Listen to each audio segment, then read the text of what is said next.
अस्सलाम वालेकुम व्यूवर्स। तो कैसे हैं आप सब? उम्मीद है आप सब खैरियत से होंगे।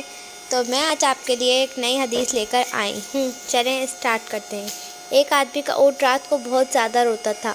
आदमी मेरे हुजूर आका सल्लल्लाहु अलैहि वसल्लम की खिदमत में हाजिर हुआ और फरमाया, हुजूर आपकी तमाम मखलूक़ों की ज़बान जानते हैं, आप मेरे ऊँट के से मालूम करके बताएं कि इसको क्या तकलीफ़ है। नबी करीम सल्लल्लाहु अलैहि वसल्लम ने फरमाया, अपने ऊँट को मेरे पास लेकर आओ।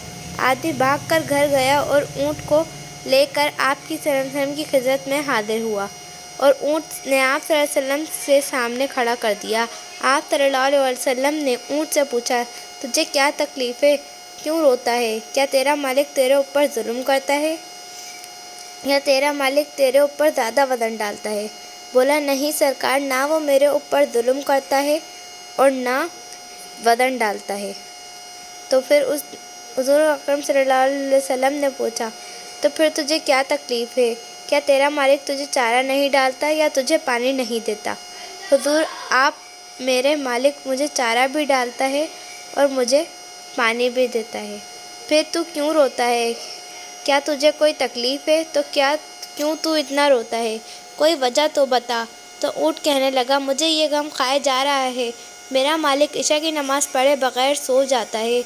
जब मैं अपने मालिक के बिस्तर के नीचे जहन्नुम की आग को जलता देखता हूँ तो मेरी आंखें छम छम बरसने लगती हैं, मेरा दिल रोता है। मेरे नबी करीम सल्लल्लाहु अलैहि वसल्लम ने और फरमाया, मेरे नबी करीम सल्लल्लाहु अलैहि वसल्लम ने बेनमाजी मालिक को देखा और फरमाया, ए अल्लाह के बंदे, नमाज़ पढ़ा कर। अगर तू नमाज़ नहीं पढ़ेगा तो तू क़यामत के दिन फ़िरौन के साथ उठाया जाएगा।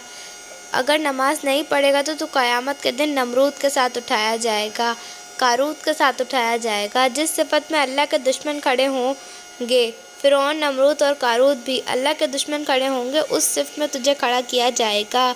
मियाँ, तू चाहता है तू क़यामत के दिन तू नबियों के साथ उठाया जाए, रसूलों के साथ उठाया जाए। उस दिन अल्लाह के प्यारे जिस सिफ़ में खड़े हों उसमें तुझे भी खड़ा किया जाए। खुदारा, नमाज़ पढ़ा कर। नमाज दीन का सुतून है। नमाज नबी करीम सल्लल्लाहु अलैहि वसल्लम की आंखों की ठंडक है। जवानों, जिस शख्स के अंदर नमाज है उसके अंदर सब कुछ है, जिसके अंदर नमाज नहीं उसके अंदर कुछ भी नहीं। मेरे नबी करीम सल्लल्लाहु अलैहि वसल्लम ने फरमाया, जो 5 वक्त की नमाज बाजमात पढ़ता है तो उसके जुम्मा से लेकर अगले जुम्मा के बीच दिनों के जो भी गुनाह हैं सब माफ़ कर दिए जाते हैं। नमाज को अपने ऊपर लाजिम कर लो। जज़ाकल्लाहु खैरा। अस्सलामु अलैकुम।